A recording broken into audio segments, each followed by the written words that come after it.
Eu já gravei mais de um vídeo em que eu ataco as bases do feminismo. E sempre que eu faço isso, aparece uma militância enorme para descer o pau e às vezes até ignorar os dados e puxar outros assuntos que não têm uma relação direta com o vídeo. Alguns dizem assim, ele está falando isso por conta das orientações ideológicas e partidárias dele. Outras pessoas ainda mais desocupadas, movidas por forças obscuras, às vezes até dizem assim, qual é o seu currículo, professor? Coloque aí o Lattes, para o senhor falar tem que ter um currículo. Como se os argumentos, os dados, a lógica do discurso não validasse o processo. Bem, este é mais um vídeo, então, que a gente vai quebrar o pau no feminismo. Só que vou fazer de uma maneira diferente. Eu vou explicar hoje, detalhadamente, por que eu não defendo o feminismo. E se você, assim como eu, já desconfiou que este movimento não vale muita coisa, então acompanhe esse vídeo para poder se nutrir de informações melhores. Vamos lá. É um prazer imenso estar aqui com vocês.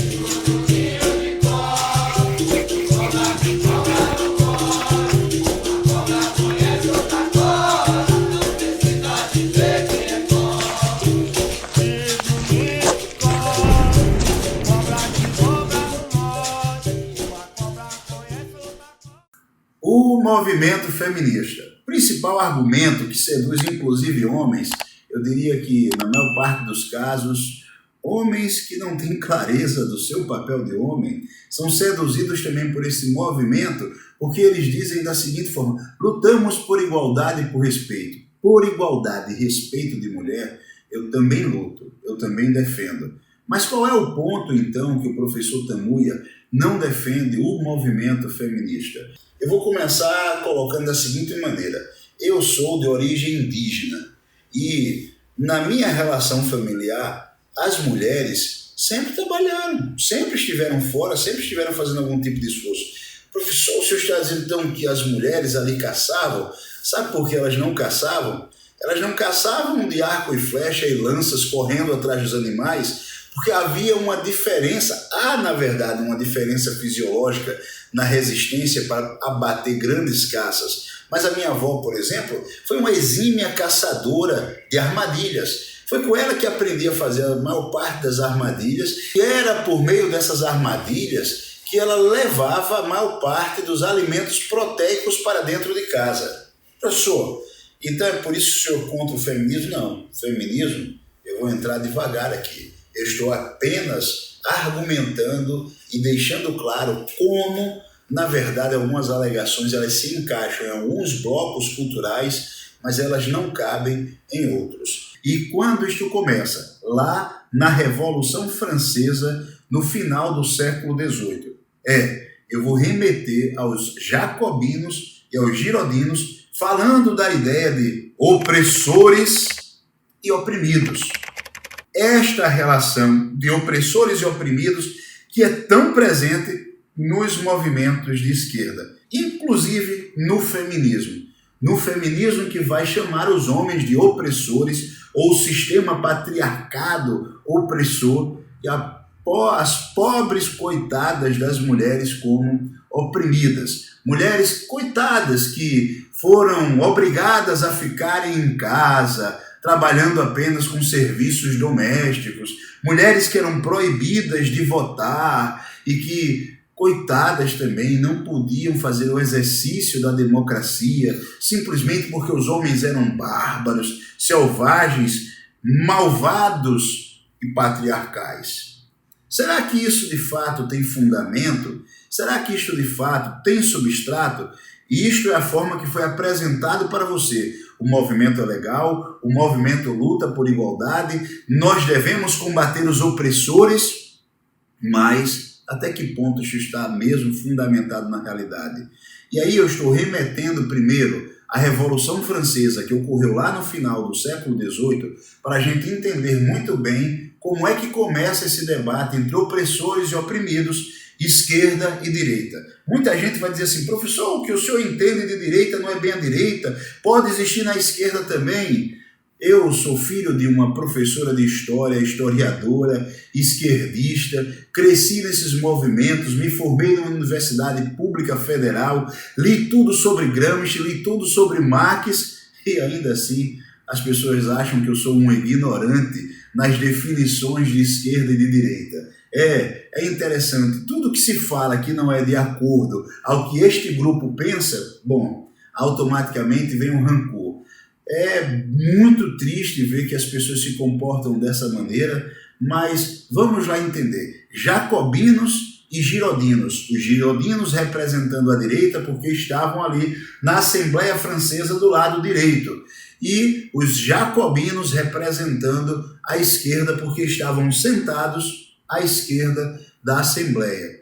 E ambos os grupos eram reformadores, mas os jacobinos, que eram à esquerda, eles tinham menos membros da igreja, não eram associados à igreja, queriam uma reforma revolucionária. Eles defendiam, inclusive, a morte do rei, destituir o rei por completo ali. Esse grupo acabou vencendo e esse grupo, de fato, acabou executando o rei. Os girodinos, que acabaram sendo perseguidos, assassinados ao longo do processo histórico, é o grupo que a direita sempre se identificou. O grupo que estava associado e mais próximo da igreja, das instituições tradicionais e que também defendiam reformas, mas não reformas de maneira revolucionária, de modo a fechar as instituições e estabelecer uma nova ordem. Não era assim que a direita pensava. A direita pensava em alterar aquilo que não estava funcionando, em mexer e fazer uma reforma. Reforma como uma reforma numa casa, não necessariamente destruindo e revolucionando tudo. Os historiadores acabam analisando que a Revolução Francesa, ela de fato tem esse perfil de esquerda, até porque quem ganhou foi esse grupo que sentava mais à esquerda, e a Revolução, vamos colocar assim, norte-americana, ela foi muito mais uma reforma porque não precisou, alterar a própria base das instituições que existiam. Mas, para ficar mais claro ainda, os girodinos que sentavam à direita, dentro daqueles ideais franceses de liberdade, fraternidade e igualdade, as pessoas que sentavam à direita, elas se identificavam muito mais com o ideal da liberdade. Já as pessoas que ficavam à esquerda, e vocês vão ver que isso no Brasil também é assim, elas se identificavam muito mais com o ideal da igualdade. E vocês vão perceber que isto acompanha também a lógica de direita e esquerda presente no mundo. Em outras palavras, quando nós falamos de direita, a maior parte das pessoas de direita defende um Estado menor e tem a ideia da liberdade, defendendo o porte de arma, inclusive, por não confiar no Estado ou não delegar tudo ao Estado, né, como um princípio maior, a liberdade como um princípio maior. Já se você se posiciona mais à esquerda, você vai entender que os discursos estão muito mais voltados para a ideia de igualdade social, de igualdade, digamos assim, econômica, a ponto de defender impostos para tirar dos ricos e dar aos menos favorecidos. É assim que, na verdade, a política de esquerda se estabelece. É assim que os ideais marxistas, que surgiram depois também, irão ganhar força, defendendo sempre o ideal da igualdade. E a direita, com muita tendência a defender sempre o ideal da liberdade. Eu sei que você pode dizer assim, professor, existem mais quadrantes nessa história, o senhor na verdade é um libertário, eu sou de esquerda e defendo exatamente as mesmas coisas. Bom, eu não sei qual é o grau de instrução, de leitura e de aprofundamento que você tem do processo, mas eu estou gravando esse vídeo para deixar bem claro que defender a liberdade, defender a individualidade não é um modelo que a esquerda adotou. É muito mais fácil encontrarmos pessoas de direita que defendem um Estado menor do que encontrarmos isso na esquerda. Por mais que as pessoas digam que os ideais marxistas, eles compreendem a existência do não-Estado. Olha, eu estou dizendo isso, de certa maneira, uma ignorância histórica, porque nós estamos falando de realidade e não de planos ideais. Eu falo com pessoas que constroem as coisas a partir da realidade, não de pessoas que vivem de fantasias teóricas que não se efetivam na realidade. De uma vez por todas, isso tem que entrar na cabeça das pessoas. Eu só me interesso que siga o canal pessoas que de fato conseguem compreender a realidade e que estão dispostas a entender o fenômeno histórico do processo. O senhor está então dizendo que não existe ditadura de direita? Eu posso até fazer algumas comparações e você pode dizer também, o nazismo era uma ditadura de direita. Isso para mim soa até engraçado, entende? Por que o nazismo era uma ditadura de direita? Porque ele era militarizado? Quais eram os ideais que o nazismo defendia? Era ou não era o Partido dos Trabalhadores alemão? Era ou não era defendendo uma igualdade social? Era ou não era? Hitler apenas odiava o marxismo, mas não deixava de adotar práticas extremamente semelhantes a uma política socialista ligada à esquerda. Assim como também o próprio fascismo. A única coisa que tinha um Estado maior e militarizado. Todas as outras práticas eram práticas muito semelhantes àquelas que a esquerda ligada à base dos jacobinos também defendiam. Olha, eu sei que esse debate é grande, mas o ponto que vou destacar aqui é simples. Se você observou bem até o momento, é muito mais comum que as pessoas no Brasil que se identificam com a direita, elas entendam a noção de indivíduo. E as pessoas que se identificam com a esquerda e os movimentos de esquerda, eles sempre falam de uma coletividade, do coletivo.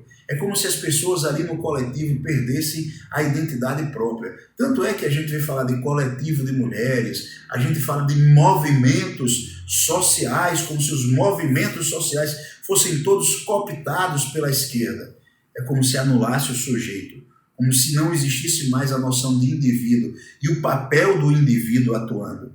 É isto, e especificamente isto, que me faz colocar o pé atrás com movimentos coletivistas, em que um grupo forma uma assembleia, define o todo e o restante é silenciado, como diria Elizabeth Norman, pela espiral do silêncio. Se você ainda não estudou, comece a estudar. É isso mesmo, você é silenciado se não concorda com o que o grupo está colocando. A individualidade não é respeitada. Não existe nada mais ferrenho, nada mais bruto para atacar outras mulheres do que mulheres ligadas a esses coletivos feministas. Se alguma mulher fala algo que não está de acordo com o que o grupo, com o que o coletivo coloca, elas irão automaticamente atacá-la. Atacá-la como se ela não fosse uma mulher, dizendo que ela está defendendo o lugar do opressor. Veja que mundo dicotômico, veja que mundo dividido. A ideia de que são opressores e os outros são oprimidos. É como se não existisse uma construção social que ambos batalharam e que, devido às próprias circunstâncias históricas, alguns personagens foram ocupando um papel e o outro um papel diferente. É como se existisse uma malvadeza inata nos homens, porque, no fundo, é um movimento que pretende não é lutar pela igualdade, mas estimular ódio pelos homens e causar divisão. Divisão para fortalecer grupos segmentados e grupos que não se afinam com outros, para que com isso seja possível um melhor controle destas pessoas. Eu sei que estou falando de uma maneira rápida, mas eu vou explicar muito bem. Eu vou colocar aqui, vou pedir para o editor colocar aqui uma fala do Marcelo Freixo, e aí, logo após essa fala do Marcelo Freixo, eu quero que vocês observem o que eu vou colocar. Assiste isso aí. Mas tem coisas que a gente não sabe que está acontecendo e que eu queria destacar um ponto para que vocês pudessem, em novos programas, aí debater. Tem um projeto de lei, que é um projeto que trata da reformulação das polícias. É muito grave. E eu acho que aquilo ali é caminho para golpe, viu? E queria chamar a atenção de vocês. Esse projeto diz que os comandantes das polícias militares em cada estado eles vão entregar a escolha desse comandante vai ser uma lista tríplice e eles vão ter um mandato de 2 anos. Ou seja, os governadores eleitos perdem o poder de escolha do comando da PM. A PM passa a não pertencer mais a um governo eleito democraticamente. A PM passa a pertencer à PM, né? Assim como a Polícia Civil. E essas polícias podem, em determinada circunstância, serem requisitadas pelo poder da União. E nós já vivemos um processo de bolsonarização das polícias, ideologicamente falando. Olha o que aconteceu no Ceará, o que aconteceu na Bahia, o que vem acontecendo, né? Olha quem foi eleito como deputado pelas polícias. E nós já vivemos um processo de bolsonarização das polícias, ideologicamente falando. Olha o que aconteceu no Ceará, o que aconteceu na Bahia, o que vem acontecendo, né? Olha quem foi eleito como deputado pelas polícias. Então, é muito grave isso. Isso não está sendo debatido nos principais veículos de comunicação, nem nos alternativos. Vocês perceberam aí, neste vídeo do Marcelo Freixo, ele dizendo que as polícias não podem eleger os seus próprios comandos, que este poder precisa ser dos governadores. Agora, veja como é interessante. O argumento que ele usa é que a maior parte dos policiais são, na verdade, bolsonaristas. E por isso é um perigo deixar que essas instituições, que são massivamente ligadas à direita, elejam os seus comandos. Bom, mas o que acontece nas universidades federais em que massivamente os grupos são de esquerda? Veja, mesmo sendo o presidente da República a pessoa que deve eleger, né, que deve reconhecer ou que deve colocar no poder o dirigente máximo das instituições federais, e aí eles criaram um sistema colegiado e ficam dizendo que o presidente não respeita esse sistema colegiado. É engraçado, né? Veja, nos grupos em que os movimentos de esquerda do Brasil dominam, eles dizem que esses grupos devem eleger os seus representantes, os seus líderes, e o poder maior não deve interferir. Mas nos grupos em que os movimentos de direita, os grupos de direita, eles tomam conta, aí eles anulam essa possibilidade e dizem assim, não, deve continuar sendo os governadores e outras instâncias que elegem os líderes dessa instituição. 2 pesos e 2 medidas. Isso mesmo. Eu não vou dizer aqui que a direita também não use esse processo de 2 pesos e 2 medidas, mas eu estou dizendo que nós devemos ter clareza nesses discursos. Veja, o coletivismo é válido quando eu tenho controle nos ideais desse coletivo. E aí, no controle dos ideais desse coletivo, se são muito mais ligados aos modelos de esquerda, aí sim, esses grupos eu reconheço que existe autonomia. Se, por outro lado, esse coletivo tem ideais muito mais ligados à direita, aí não, eu não reconheço a autonomia desses grupos. Bom, não enxerga quem quer. E se você ainda assim fica dizendo assim, mas existiram ditaduras de direita, a Pinochet, por exemplo, vamos lá analisar. Você já ouviu falar de Quimé Vermelho? E como ficou o país depois que Quimé Vermelho tomou conta deste país? Você vê o que é a Coreia do Norte. Professor, o senhor está falando de ditaduras de esquerda extremista. E Pinochet? Observa como ficou o Chile depois de Pinochet. Observa o que era o Chile mesmo durante o regime de Pinochet. E observa quem era perseguido. Eu não estou dizendo que Pinochet fez certo em perseguir as pessoas de esquerda. Eu estou dizendo que há uma diferença enorme nos regimes de direita e nos regimes de esquerda.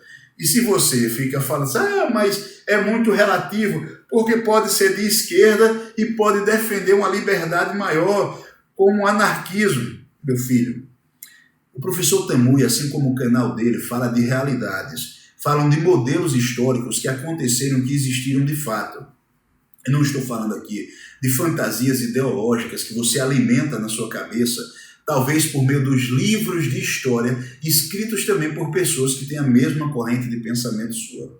Eu estou pedindo para você observar fatos, e fatos concretos que estão aí o tempo todo acontecendo e ainda hoje ocorre. Ou você vai me dizer que a China é um lugar de liberdade, que as pessoas podem acessar a tecnologia que querem. Ou você vai me dizer que a Coreia do Norte é do mesmo modo. Vai lá, me aponta agora aí qual é o país de direita no mundo, na atualidade, que faz práticas como a Coreia do Norte faz, que faz práticas como Cuba faz, que faz práticas como a Venezuela faz, que faz práticas como a China faz. Me aponta. Não vem falar somente do passado, que existiram tanto uma como a outra. Se você não quer ver a realidade, o nome disso é cegueira psicológica.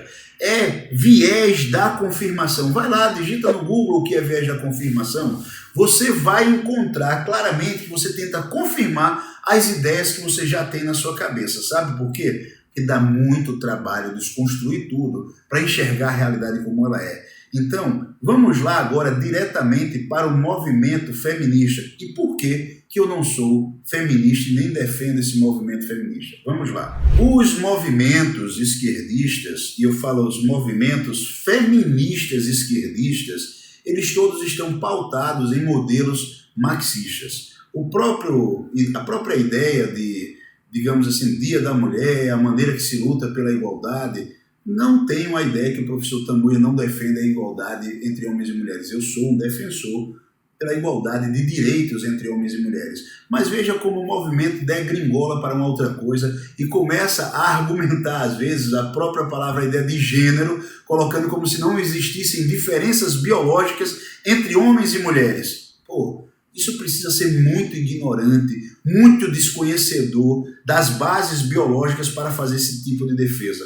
O tempo todo nós vemos alterações, como por exemplo, eu gravei um vídeo anterior falando sobre as diferenças cerebrais entre homens e mulheres. Aí teóricos que estudam isso ficam dizendo assim, influenciados por modelos marxistas. Ah, mas as diferenças são mínimas. Tá, legal isso aí, as diferenças são mínimas mesmo, mas coloca aqui uma diferença mínima de ângulo, saindo de um centro, em duas retas, e vê lá na frente como isso se torna muito distante um do outro. É a mesma coisa em termos de estruturas cerebrais. Pequenas diferenças geram mudanças enormes. A gente tem dados enormes que apontam como os cérebros masculinos se modelam com muita mais facilidade por ação direta de hormônios. A ação direta de testosterona se modela muito mais para aprendizagens de raciocínio espacial e raciocínio abstrato. Ora, se você ainda não conhece as pesquisas do Dr. Money, pesquisa lá. Ele tentou fazer experimentos em que retirou o pênis do garoto, depois de um acidente que houve, e tentou criar esse garoto como se fosse uma menina. Acontece que este garoto já havia sido bombardeado por hormônios no ventre materno. E por mais que se tentasse educá-lo como menina, ele não se sentia bem como menina. Ele nem sabia que ele era, na verdade, um menino, mas ele mesmo assim preferia brincar com meninos, preferia se afirmar de uma maneira masculina. Então, essa ideia de masculinidade e feminilidade, sem nenhuma raiz biológica, como se tudo fosse apenas gênero, é outra distorção enorme, muito mais identificada com movimentos de esquerda. Existe um perigo muito grande nos movimentos de esquerda, porque os movimentos de esquerda são revolucionários e tentam destruir tudo que existia, sem considerar, na verdade, que pode haver simplesmente reformas. Então eu defendo reformas, mas não defendo a destruição de todo o passado. Eu defendo que as coisas podem sim serem modificadas, mas a gente precisa entender muito bem o que foi que aconteceu no passado para alterar o presente. Não é simplesmente quebrar a barraca, chutar o pau de tudo e aí dizer, não, as coisas são novas e são diferentes. Você é arcaico, professor, porque você é indígena. Não, como indígena, eu só não me desligo das minhas raízes. Eu entendo muito bem como os processos funcionam e respeito as mulheres e as diferenças entre homens e mulheres, respeito também a liberdade das mulheres e respeito a afirmação das mulheres. Mas as mulheres que precisam de grupos para se afirmar, grupos que lavam a cabeça dela e que colocam verdades históricas construídas e não verdades históricas pautadas na realidade, dessas mulheres eu tenho medo. E se eu fosse você, mulher, eu passaria a considerar também a possibilidade de ter medo de outras mulheres assim. É muito melhor a gente entender que a liberdade verdadeira parte de uma consciência à medida que nós estudamos os processos como ocorreram e como, na verdade, as pessoas devem se afirmar, do que se ligar a movimentos que são, na verdade, grupos que controlam a forma que os outros pensam, do que simplesmente tentar construir a sua própria autonomia. A autonomia da mulher é algo que deve ser batalhado e construído, mas autonomia não significa dizer que você se torna dependente de grupos que ditam como você deve pensar. Pensa nisso. Vamos lá.